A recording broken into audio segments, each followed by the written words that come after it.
सच्चिदानंद सदगुरु साईनाथ महाराज की जय। ओम साई राम। मित्रों, आज का ब्लॉग आप सभी हमारे साईं परिवार के लिए विशेष लाभकारी और कल्याणकारी है, क्योंकि आज के ब्लॉग में हम अपने साईं परिवार के लिए साईं बाबा की कुछ रहस्यमयी बातें जो बाबा अपने जीवन में खुद स्वयं करते थे, और अगर इन चीजों को हम लोग स्वयं अपने जीवन में करें तो हमारा जीवन संवर जाएगा, जीवन का प्रत्येक क्षेत्र खिल जाएगा, बंद द्वार खुल जाएंगे, दुर्भाग्य सौभाग्य में बदल जाएगा। तो आइए सबसे पहले हम लोग ये जानने की कोशिश करें कि आखिर वह कौन सा कार्य था जो बाबा करते थे। लेकिन इसके पहले तीन चीजें हम बताएंगे जो एकेडमिक लाइफ में आपके टीचर ने आपको कहा होगा कि तीन चीज आप जान लो: कब, क्यों, कैसे। कब कोई चीज करना चाहिए, क्यों मतलब क्यों होना चाहिए, और कैसे करना चाहिए मतलब कैसे करना है विधि जान लो, क्यों करना है उसका कारण जान लो, और कब करना है समय जान लो। ये तीन चीजें अगर आप जान गए आध्यात्म में तो निश्चित रूप से आपका जीवन संवर जाएगा। तो आज इन्हीं तीन शब्दों पर ही हमारा पूरा ब्लॉग है कि बाबा कब करते थे यह चीजें, क्यों करते थे और कैसे करते थे। तो आइए सबसे पहले जानते हैं। आप सभी लोगों ने, हमारे जो साईं परिवार हैं, सभी लोगों ने साईं सच्चरित्र में इन चीजों को पढ़ा होगा, कोई नई चीज नहीं है। लेकिन इसके पीछे जो विशेष चीज है कि बाबा आखिर क्यों करते थे, कैसे करते थे, किस प्रकार से उनको ऊर्जा मिलती थी और जिससे बाबा कल्याण करते थे हम लोगों को। तो बाबा की कृपा, साईं की कृपा हम पर कैसे बने, हम क्या कर सकते हैं। तो सबसे पहले तो ये जानने की जरूरत है कि जब भी बाबा कहीं भी बैठते थे, आप सभी लोगों ने देखा होगा, साईं सच्चरित्र में पढ़ा होगा कि बाबा जो है धूनी लगाते थे और उस धूनी के सम्मुख चुपचाप मौन धारण करके बैठते थे और किसका ध्यान करते थे? उस अग्नि के पास, जिसको हम लोग यज्ञ कहते हैं, उसी को बाबा धूनी कहते थे। और धूनी लकड़ी की जलाई जाती थी और बाबा उसी के सम्मुख बैठते थे। उसी की पवित्र ऊदी से पूरी दुनिया का बाबा कल्याण करते थे। आज भी वह पवित्र ऊदी दी जाती है शिरडी में जब आप दर्शन के लिए जाते हैं। तो पहला तो ये। दूसरा चीज, बाबा दीप जलाते थे। आखिर क्यों जलाते थे? ये सब लोग जानते होंगे कि बाबा दीप जलाते थे क्योंकि साईं सच्चरित्र में आपने पढ़ा होगा, क्योंकि उस उम्र के लोग तो इस समय मिलना मुश्किल है, लेकिन आप सब लोग आज भी साईं मंदिर जाते होंगे, जहां शिरडी जाते होंगे दर्शन के लिए, तो नंदा द्वीप आज भी प्रज्वलित है। लेंडी बाग में पीपल वृक्ष के नीचे जड़ के पास देखेंगे तो एक शीशे की छोटी सी मंदिर बनी है, आज भी वहां प्रज्वलित है।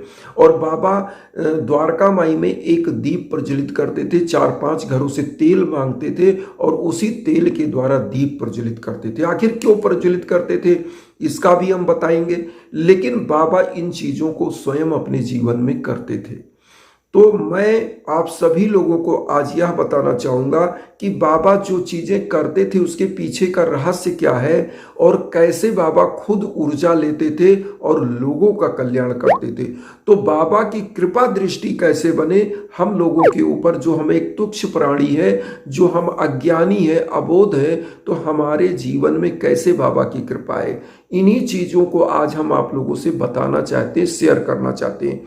और बाबा ने सबसे पहले चीज तो बाबा के बारे में आप जानिए कि साधारण सा जीवन जीने वाले और असाधारण व्यक्तित्व के मालिक बाबा, जिनके अंदर ऐसी ऊर्जा थी, उनका ऊपर का आवरण अगर कोई व्यक्ति देखता तो समझता कि कोई बहुत ही गरीब और बहुत ही ऐसे ही सामान्य इंसान है। लेकिन जो अंतःकरण में उनके जाता, जो उनके पास जाता था, कुछ समय व्यतीत करता था, वह समझ जाता था कि बाबा एक साधारण मनुष्य नहीं है, उनके अंदर असाधारण ऊर्जा है। तो वही असाधारण ऊर्जा कैसे हम लोगों को प्राप्त हो, बाबा की कृपा कैसे प्राप्त हो, जिससे हमारा जीवन संवर जाए। तो आज मैं एक चीज और बताना चाहूंगा चूंकि साईं सच्चरित्र में आपने पढ़ा होगा, मैं उपाय भी बताऊंगा जो दीपक का है, कैसे जलाना है, बाबा कैसे धूनी जलाते थे, कैसे ऊर्जा लेते थे, उसी ऊर्जा को हम कैसे अपने जीवन में एकाकार करें, इसी के मुद्दे पर हम ब्लॉग लेकर के आए। लेकिन हम भटकाना नहीं चाहते आपको, पहले मैं समझाना चाहता हूं कि उन चीजों को आप समझ जाएं। जैसे आप बहुत बड़े कोई फेमस पर्सनालिटी को देखते हैं तो उसके लिए ना कपड़ा नॉर्मल हो जाता है, लेकिन एक मिडिल क्लास के व्यक्ति को देखेंगे तो वो कपड़े पर सबसे ज्यादा ध्यान देगा, क्योंकि उसको बाहरी आवरण से अपना नाम कमाना है। और जिस व्यक्ति ने नाम कमा लिया उसको बाहरी आवरण से कुछ नहीं लेना देना। वो फटा भी पहन लेगा तो आप कहोगे ये फलाने हैं, ये फलाने हैं। तो कहने का मकसद ये है कि हम अपने अंदर के व्यक्तित्व को इतना विशाल बना लें, अपने तप यज्ञ बल से इतना विशाल बन लें, जाप से इतना, जप माला से इतना विशाल बना लें कि हमारे अंदर का जो आभा मंडल है वो बोले, वो व्यक्तित्व बोले। तो हमको वह चीज करना है। तो आइए सबसे पहले हम बताते हैं कि कैसे हम आध्यात्म की ऊर्जा को एकाकार कर सकते हैं। बाबा ने क्या किया जीवन में, जब बाबा एकांत में बैठते थे, दीप जलाते थे, आखिर आप सोचिए कि बाबा किसका ध्यान करते थे। मैंने साईं सच्चरित्र में ये भी पढ़ा, आपने भी पढ़ा होगा कि बाबा सूर्य को एकटक निहारते थे, मतलब त्राटक की क्रिया। बाबा के बारे में कहा जाता है कि बाबा योगी थे, बाबा जो है संत थे। और योगी, योग को जानते, योग का मतलब होता है जोड़ना, मतलब उन परम शक्तियों से एकाकार कैसे करते थे। तो बाबा वही एकाकार करते थे। मतलब जो हमने जो पढ़ा है, हमने जो समझा है जीवन को, वो यही समझा है कि कलयुग का है नाम अधारा, सुमिर सुमिर नर उतरहि पारा। इसलिए कलयुग का केवल नाम ही आधार है, जिसका सुमिरन करने से ही हम अपने इस भवसागर को, इस कष्ट रूपी नदी को पार कर सकते हैं। वह नाम कौन है? साईं। तो बाबा क्या करते थे? दीप प्रज्वलित करते थे और अपने गुरु का ही ध्यान करते थे। एक बार जब आपने पढ़ा होगा कि जहां नीम के नीचे बाबा बैठते थे वहां खुदाई होने लगी, वहां एक दीप मिला। तो उस दीप को लोगों ने, बाबा जब वहां आ गए, उन्होंने कहा बंद करो इसको, ये मेरे गुरु का दीप है। तो वो गुरु स्थान आज भी आप जाएंगे, वो गुरु स्थान आज भी है नीम वृक्ष के नीचे जहां बाबा बैठते थे। तो बाबा किसका ध्यान करते थे? इससे मतलब यही है कि बाबा अपने परम पिता परमेश्वर, अपने गुरुदेव का ध्यान करते थे और उस परम ईश्वर का ध्यान करते थे, जिसको बाबा कहते थे सब का मालिक एक। तो जब हमको ध्यान करना है, दीप जलाते थे कि जो नकारात्मक शक्तियां हैं वह दूर हो जाए।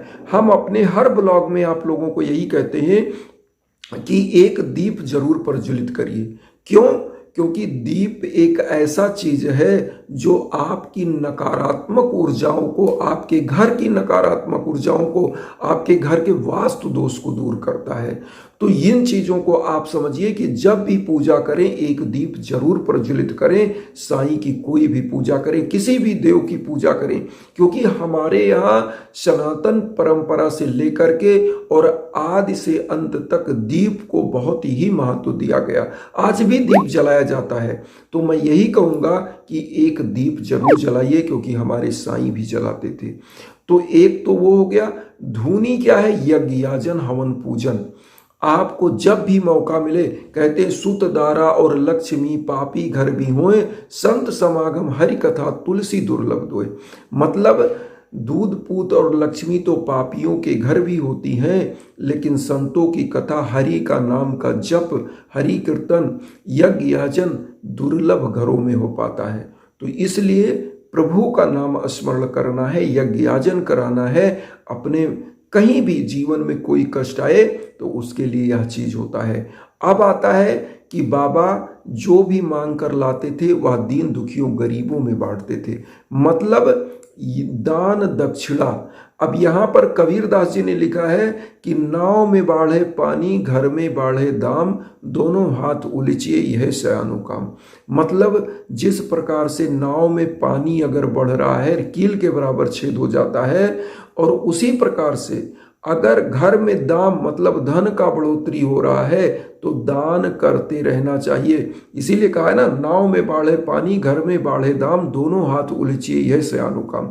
मतलब जो बुद्धिमान मनुष्य होता है वो दान दक्षिणा करता रहता है, क्योंकि बहुत सारे जगहों पे यही लिखा गया है कि बाढ़े पूत पिता के धर में, खेती उपजे अपने घर में। तो आप जैसा कर्म करोगे वैसे ही आपकी संतान होगी, वैसे ही आपका घर का वातावरण होगा। तो साईं के इन मूल मंत्रों को आप ध्यान रखिए कि बाबा की पूजा करिए, एक दीप प्रज्वलित करिए, गरीबों दीन दुखियों के लिए श्रद्धा रखिए, कभी मन क्रम वचन से किसी को ठेस मत पहुंचाइए, किसी जीव को, किसी व्यक्ति को, क्योंकि सबसे बड़ा हमारा जो संकल्प होना चाहिए कि हमारे जीवा से लेके हमारे शरीर से भी किसी को कष्ट ना पहुंचे। क्योंकि अगर हम मानव बन के जन्मे हैं तो हमको अपने बाबा से सीख लेना चाहिए, अपने साईं से सीख लेना चाहिए कि जो मांग कर भी लाते थे 4 से 5 घरों में भिक्षा, वो भी दान कर देते थे। तो हमको उतना नहीं हम कह रहे हैं कि आप लुट जाइए, आप मिट जाइए, हम ये कहते हैं कि आप एक रोटी खा रहे हैं तो उसका 10वां हिस्सा ही दान करिए। लेकिन ये हमारा विचार होना चाहिए, ये हमारी श्रद्धा होनी चाहिए। और मैं कहता हूं दुनिया की कोई ताकत आपकी सफलता को, आपकी समृद्धि को रोक नहीं सकती, क्योंकि ये साईं का जो दिया हुआ वरदान है, अगर आप इसको करते हैं तो उनकी कृपा निश्चित बनती है। और साईं की जिस पर कृपा होती है ना, दुनिया की कोई ताकत, कहावत है ना कि जाको राखे साईया मार सके ना कोई। तो जिसको प्रभु रखते हैं, साईं रखते हैं, उसको कोई मार नहीं सकता, उसका बाल बांका कोई कर नहीं सकता। तो इसी भावना के साथ यही कहेंगे कि वसुधैव कुटुंबकम की जो भावना हम लेकर चल रहे हैं, उसमें आप सभी लोग चैनल को सब्सक्राइब करके अपना आशीर्वाद दीजिए। उन साईं भक्तों तक वीडियो को जरूर शेयर करिए जो किन्हीं कारणों से कष्ट में, दुख में। इसी भावना के साथ ओम साईं राम।